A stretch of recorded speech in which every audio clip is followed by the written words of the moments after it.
The truth doesn't announce itself with fanfare. It creeps in quietly, slithering through cracks in your carefully constructed life, unraveling everything when you least expect it. For me, it began with whispers. At first, I noticed it in the hallways of the network. Glances exchanged between employees, conversations that hushed as I walked by. As CEO of the most powerful television network in New York City, I was used to being the center of attention, but this was different. It wasn't respect or even intimidation. It was pity. I brushed it off as office politics. Expansion brought new hires, new dynamics, and with that, the usual gossip. Claire, my wife and chief editor, had taken a particular interest in mentoring the younger staff, especially Jason, a bright but overly eager journalist who had joined us recently. She often praised him during our late-night conversations, calling him ambitious and promising. At the time, I admired her dedication. Claire had always been a force of nature, charismatic, driven, and fiercely intelligent. Together, we were a power couple, celebrated not just for our careers, but for our seemingly unshakable partnership. But something felt off. 2 weeks later, my best friend, Stephen, came into my office without knocking. "Shut the door," I said, barely looking up from the stack of papers on my desk. He did. But instead of sitting down, he stood there, fidgeting. Stephen wasn't a man who fidgeted. "What's on your mind?" I asked, setting down my pen. "You," he said, his tone heavy. "And Claire." I froze. "What about Claire?" Stephen hesitated, glancing at the closed door as though someone might overhear. Finally, he spoke. "People are talking. About her. About her and Jason." The name hit me like a slap. Jason? The young journalist she'd been mentoring so closely? What kind of talk? I demanded, my voice sharper than I intended. Stephen sighed, running a hand through his hair. "It's more than talk. People have seen them, laughing together, disappearing into her office for hours. Someone even said they saw them leaving the building late one night, getting into her car." The words didn't make sense. Claire and Jason? The thought was absurd. She was my wife, my partner. We'd built a life together. "Stephen," I said, forcing a laugh that sounded hollow even to my ears, "this is ridiculous. Claire wouldn't." "I didn't believe it either," he interrupted. "But the whispers are getting louder. And if they're true, you deserve to know." I wanted to argue, to tell him he was wrong. But instead, I nodded, my stomach twisting into knots. That night, I watched Claire more closely than I had in years. She came home late, as she often did, blaming another crazy day at the office. She kissed me on the cheek, her smile warm, but there was something about her tone, her body language, that felt rehearsed. Over dinner, she checked her phone constantly, her face lighting up every time a message came through. "Who's that?" I asked casually. "Oh, just work stuff," she said, setting the phone face down on the table. I let it go, but the seed of doubt had been planted. The next day, I called Jason into my office. He looked nervous, but I chalked it up to being summoned by the CEO. "How are you settling in?" I asked, keeping my tone light. "Good, sir," he said, shifting in his seat. "Thank you for the opportunity." "Claire speaks highly of you," I continued, watching his reaction closely. He smiled, but there was something off about it. Too quick, too forced. "She's been a great mentor," he said. I nodded, but the knot in my stomach tightened. The breaking point came 2 days later. I stayed late at the office, determined to see if there was any truth to the whispers. Around 9 p.m., the halls were nearly empty, and most of the lights were off. I walked toward Claire's office, my footsteps echoing in the silence. Her door was closed, but the faint sound of voices leaked through. Jason's voice, and Claire's. I leaned closer, straining to hear. They were laughing, their tone intimate, playful. My heart pounded as I reached for the doorknob, but before I could turn it, the door opened. Jason stepped out, his expression shifting from amusement to panic the moment he saw me. "Mr. Reynolds," he stammered, "I didn't realize you were still here. What were you doing in there?" I asked, my voice low and controlled. "Just going over a story with Claire," he said quickly. She's really helped me improve my writing. I stared at him, searching for cracks in his composure. That's what she's there for, I said finally, stepping aside to let him pass. As he walked away, I entered Claire's office. She was at her desk, her phone in hand. When she saw me, her eyes widened, but she quickly recovered, smiling. "What are you doing here so late?" she asked, setting her phone down. "I could ask you the same thing," I said, my tone colder than I intended. "Just finishing up some edits," she replied casually. "Jason had a few questions about his piece for tomorrow." I nodded, forcing a smile. "Of course. You've always been thorough." She laughed lightly, but her eyes flicked to her phone, just for a second. It was enough. That night, I waited until she was asleep before I unlocked her phone. I wasn't proud of it, but I needed answers. It didn't take long to find them. Messages from Jason, some professional, others far from it. Plans to meet after work, compliments that crossed the line, confessions that left no room for doubt, and photos. My hands shook as I scrolled through, each message and image hitting me like a blow. When I finally put the phone down, my mind was racing with rage, disbelief, and humiliation. The whispers had been right. The next morning, I confronted her. "Care to explain this?" I said, throwing her phone onto the kitchen counter. She looked at the screen, her face draining of color. "It's not what you think." "Don't," I interrupted, my voice sharp. "Don't insult me with lies." Tears filled her eyes. "I'm sorry. It was a mistake. I didn't mean for it to happen." "But it did," I snapped. "And now you're going to face the consequences." Her sobs echoed through the room as I walked out, my mind already turning to what I would do next. The drive to the office that morning was a blur. The city streets, usually alive with energy, felt muted, distant. My thoughts were a storm, swirling with anger, humiliation, and the sting of betrayal. 12 years. 12 years of marriage, of partnership, of building a life together. And now, it was all ashes because of her and that smug, upstart journalist she had decided to mentor. The moment I stepped into the office, I felt the shift. Whispers died mid-sentence. Glances darted away. The pity was palpable. They knew. They all knew. I stormed into my office and slammed the door shut. My assistant, Margaret, hesitated outside with a stack of papers, her face a mix of concern and apprehension. "Not now," I barked. She nodded and retreated without a word. I didn't want to believe Stephen when he told me about the rumors, but the messages I'd found on Claire's phone left no doubt. The texts, the late-night rendezvous, the pictures, it was all there, laid out like a cruel joke. And now, I had to decide how to handle the fallout. Jason would be the first to go. His arrogance had already irritated me before I knew about the affair, but now? He was a cancer in my organization, and I wasn't going to let him linger a moment longer than necessary. I summoned him to my office that afternoon. Jason walked in, trying to mask his nerves with a thin veneer of confidence.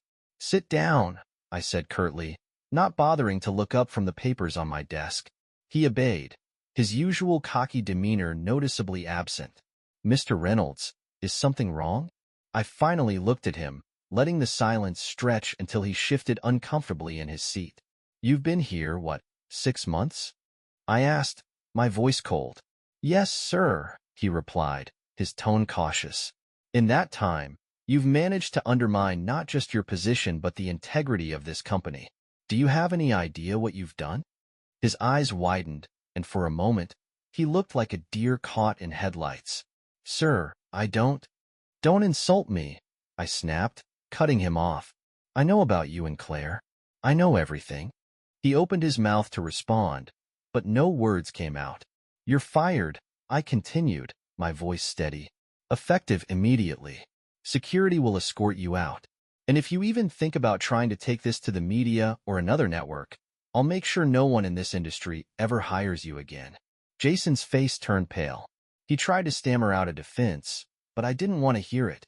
"Get out of my office," I said, my tone final. He stood slowly, his shoulders slumped, and walked out without another word. Watching him go should have felt like a victory, but it didn't. Claire was next. I called her into my office that evening, after most of the staff had gone home. She entered hesitantly, her face drawn and pale. "Close the door," I said, not bothering to look up.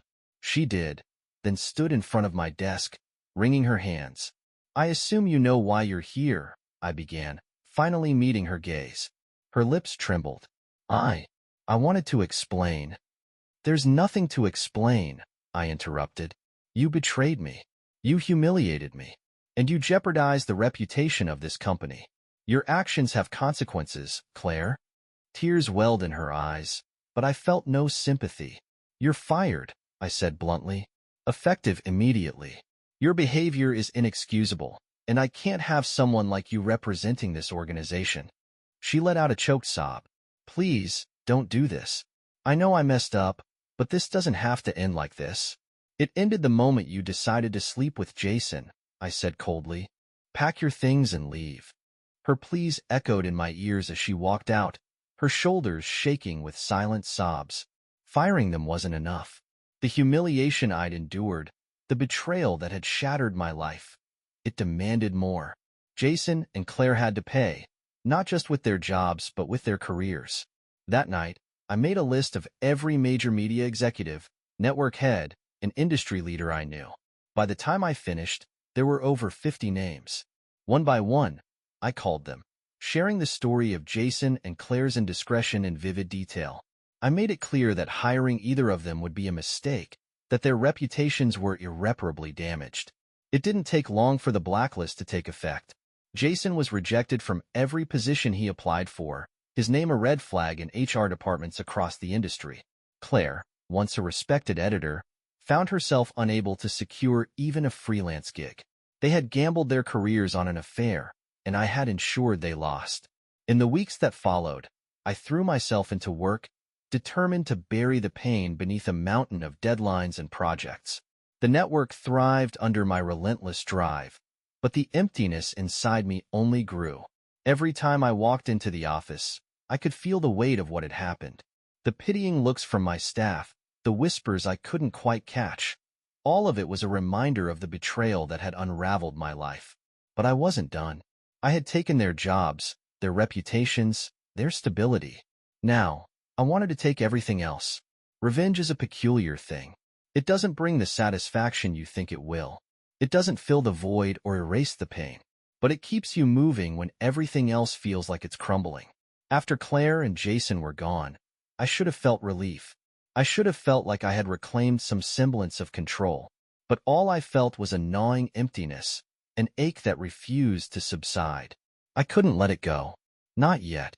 The first thing I did was ensure neither of them would have any financial safety net to fall back on. Claire and I had signed a prenuptial agreement before our marriage, something I had insisted on given my assets at the time. She had agreed without hesitation, and now, that decision sealed her fate. She was entitled to nothing. The house, the accounts, the investments, everything stayed with me. I sent a letter to my legal team instructing them to expedite the divorce proceedings. I wanted it finalized as quickly as possible, with no room for negotiation. Claire would walk away with only the clothes on her back. As for Jason, I made a few additional calls. His student loans? I found out which bank held them and bought the debt through one of my shell corporations. It wasn't illegal, just business. And now, he owed me. I didn't plan to collect, of course. That wasn't the point. The point was to remind him that no matter where he turned, I was there. Claire moved out of the city within weeks. She didn't have a choice. Without a job, without connections, and without the financial safety of our life together, Manhattan became impossible for her. I heard through mutual acquaintances that she had rented a small apartment in a town upstate and was working part-time at a cafe while trying to scrape together freelance writing gigs. Jason's fall was even swifter. His attempts to find work in journalism were met with closed doors and rejection letters. The whispers about him, courtesy of my well-placed calls, followed him everywhere. He eventually took a job as a bartender, far removed from the ambitions he had once shared so proudly. Knowing they were struggling should have brought me satisfaction, but instead, it felt like drinking seawater to quench my thirst. The more I indulged, the emptier I felt. The office was no longer a sanctuary. Every corner of it reminded me of Claire, her laughter, her presence, The way she used to breeze into my office with a smile and a cup of coffee. I tried to drown those memories with work. Late nights became the norm, and I demanded more from my staff than ever before. The network thrived under the pressure, but the people around me began to crack. Stephen pulled me aside one evening after a particularly brutal meeting. "You've got to ease up, man," he said. "People are walking on eggshells around here." "Good," I replied curtly. "Keeps them focused." Stephen shook his head. "You think this is about them? This is about you. You're spiraling." I glared at him. "You don't know what you're talking about." "I know you," he countered. "And I know this isn't about Claire anymore. This is about you not knowing how to move on." His words stung, but I shoved them aside. Moving on wasn't an option. Not yet. One evening, I sat in the empty house, a glass of whiskey in my hand. The silence was oppressive, the emptiness overwhelming. I thought about calling Claire, not to reconcile, but to hear her voice, to demand answers to questions that still haunted me. How could she betray me like that? Had she ever truly loved me? Or was it all a lie? I picked up my phone and stared at her number, my finger hovering over the call button, but I couldn't bring myself to do it. Instead, I poured another drink and let the anger simmer. A few days later, I made another call, to the cafe where Claire was working. I didn't say anything when they answered. I just listened to the background noise, the clatter of dishes, the hum of conversation. For a moment, I imagined her there, taking orders, cleaning tables, her head bowed in quiet resignation. It should have made me feel triumphant, but all I felt was a hollow ache. Jason, too, remained on my radar. I made it a point to check on his progress, or lack thereof, every few weeks. It wasn't hard to track him. He had nowhere to go and no resources to hide. I debated paying him a visit, just to remind him of the mistake he had made. But I didn't. It would have been too easy, too obvious. Instead, I let him stew in his own failure, knowing that every rejection he faced was another blow to his pride. But no matter how much I punished them, it never felt like enough. At night, I lay awake, staring at the ceiling, replaying the moments that had led to this. The texts, the photos, the whispers in the office, all of it looping endlessly in my mind. I had destroyed their lives, but the pain in my chest remained. Revenge had consumed me, but it hadn't freed me. And the worst part? I wasn't sure it ever would. Vengeance is a strange thing. At first, it feels like power. You convince yourself that every move you make, every strike you deliver, is justice. You believe you're reclaiming what was stolen from you. But eventually, the weight of it starts to settle. It presses down on you, cold and unrelenting, until you realize that you've become its prisoner. I was a man haunted by my victories. Claire was gone. Jason was ruined. I had dismantled their lives with precision and left them to pick up the pieces. But the emptiness inside me only deepened. The office wasn't the same. Every meeting, every decision, every interaction was tainted by the echoes of what had happened. People treated me differently now, not with respect, but with caution. They avoided eye contact, their voices clipped and formal when we spoke. Even Stephen, my closest friend, had grown distant. "You've got to let this go," he told me one evening after work. "I'm fine," I lied, swirling the whiskey in my glass. "You're not," he said, his tone firm. "You've been spiraling ever since this happened. You've punished Claire and Jason enough. Hell, you've punished yourself more than they ever could." I glared at him. "You don't know what you're talking about." "I know you," he countered, "and I know this isn't about them anymore. It's about you refusing to move on." The words cut deeper than I wanted to admit. One night, I found myself driving aimlessly through the city. The streets were quiet, the lights of Manhattan blurring into streaks of white and gold. I didn't know where I was going until I ended up outside the cafe where Claire worked. The windows were fogged with condensation, but I could see her inside, moving between tables. She looked different, thinner, more tired. Her shoulders hunched as though she carried the weight of the world. I watched her for a long time, unnoticed, and for the first time, I felt something other than anger. I felt pity. It was a strange and unwelcome emotion. Claire had destroyed our marriage, betrayed everything we had built together. She deserved the consequences of her actions. But seeing her like that, reduced to this small, unremarkable life, made me wonder if I had gone too far. I drove away before she could notice me, but the image of her stayed with me. Jason's downfall was easier to stomach. I learned he had taken up bartending at a dive bar in Queens, far removed from the lofty career he had once envisioned for himself. I couldn't resist the urge to see for myself, so one evening, I went there. The bar was dimly lit, with peeling paint and the smell of stale beer hanging in the air. Jason stood behind the counter, his once confident demeanor replaced with a weary resignation. He didn't recognize me at first, but when his eyes met mine, his face went pale. "What can I get you?" he asked, his voice tight. "Whiskey." "Neat," I said, my tone casual but pointed. He poured the drink with shaking hands, avoiding my gaze. I let the silence stretch, enjoying his discomfort. "Funny seeing you here," I said finally. He didn't respond, setting the glass in front of me and moving to the other end of the bar. I didn't stay long. I didn't need to. The sight of him, defeated and broken, was enough. But no matter how much I tried to convince myself that I had one, the truth was harder to ignore. Late at night, alone in the empty house, the anger gave way to something darker, regret. Not for what I had done to them, but for what their betrayal had cost me. Claire and I had been partners, building a life and a legacy together. Her betrayal didn't just shatter our marriage, it shattered my faith in everything we had created. I had always prided myself on being a man of control, someone who could navigate any challenge with precision and strength. But this had left me floundering in ways I didn't know how to fix. The calls from my industry contacts eventually slowed. The gossip faded. The pitying looks at the office became less frequent. But the weight of what had happened never left. Every decision I made, every step I took, felt like it was haunted by their shadows. I had stripped Claire and Jason of everything they had. I had made sure they couldn't rebuild what they had broken. But in doing so, I had tied myself to their destruction. And now, I wasn't sure how to untangle myself from it. One day, I received a letter in the mail. It was from Claire. I hesitated before opening it, unsure if I wanted to see what she had to say. But curiosity got the better of me. The handwriting was hers, neat and familiar. "I know I'm the last person you want to hear from, but I needed to write this. I don't expect forgiveness, and I don't deserve it. But I wanted you to know that I'm sorry. Not just for the betrayal, but for the pain I caused you. You were a better husband than I deserved, and I will regret losing you for the rest of my life.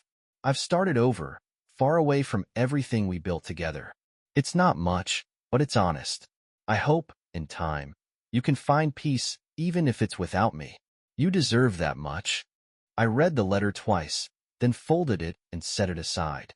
Her words didn't erase what she had done. They didn't change the fact that I would never be the same. But for the first time, I felt a flicker of something other than anger. I wasn't ready to forgive her. Maybe I never would be. But I realized that holding on to the anger was no longer serving me. The house was still quiet. The nights were still long. And the ache in my chest hadn't disappeared. But I knew one thing. Revenge wasn't the answer. It had given me power, but it hadn't given me peace. And now, I was left to figure out how to live with the weight of everything that had happened. The days stretched on, slow and heavy. Time didn't heal anything. It only gave me room to think, to feel the weight of what had happened. I had torn Claire and Jason's lives apart with a precision only someone in my position could execute. But the satisfaction I thought it would bring never came. Instead, I was left with the silence of an empty home, the echoes of a life that no longer existed. I stopped checking on Claire after that letter. I didn't need to know where she was or how she was doing. She had become a ghost, a memory that lingered in the corners of my mind but no longer consumed me. But Jason? I wasn't done with him. One evening, I received a call from a mutual contact who mentioned that Jason had tried to apply for a small-town journalism job. My influence had already ensured he wouldn't even get a call back. I couldn't help but smile. He had been so sure of himself, so arrogant. And now, he was nothing more than a failed journalist pouring drinks for strangers. But even as I reveled in his downfall, I felt the familiar hollowness creep in. What was I really fighting for anymore? Stephen stopped by my house one evening, uninvited but welcome nonetheless. "You look like hell," he said, setting a six-pack of beer on the counter. "Thanks," I replied dryly, opening one and taking a long sip. He leaned against the counter, watching me. "You've done everything you set out to do. They're both ruined. Why don't you feel better?" I didn't answer. "I'll tell you why," he continued. "Because revenge doesn't fix anything. It doesn't take away the hurt. It just gives you something else to focus on for a while." "You think I don't know that?" I snapped, slamming the bottle down harder than I intended. Stephen didn't flinch. "I think you don't know what to do with yourself now that it's over." He was right, of course. I had spent so much time plotting their downfall that I hadn't thought about what came next. The truth was, I didn't know who I was without the anger. One night, I found myself going through the attic. It was cluttered with things Claire and I had accumulated over the years.